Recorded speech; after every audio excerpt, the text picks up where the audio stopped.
Good morning বন্ধুরা। তো দেখো আমরা এবার গঙ্গা স্নানের দিকে চলে যাচ্ছি। এই যে টোটোতে উঠে পড়েছি। তো এই যে গঙ্গার ঘাটে চলে এসেছি।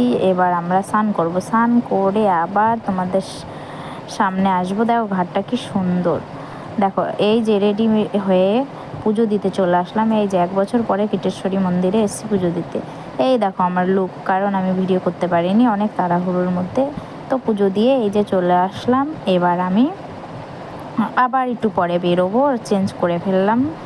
তো হচ্ছে এই দেখো চলে আসলাম যেখানে প্রসাদ দিচ্ছে, খিচুড়ি প্রসাদ, খিচুড়ি, পায়েস, তরকারি। তো কত লোক আর কত সুন্দর লাগছে, খুব মজা লাগে।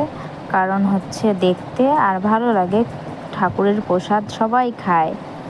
আর দেখো সবাই দিচ্ছে, আমার ভাই আছে, বন্ধুরা আছে, বান্ধবীরা আছে, সবাই আছে, সবাই মিলে দিচ্ছি। আর এই যে আমরা রেডি হয়ে গেলাম, এবার বাড়ির দিকে যাব।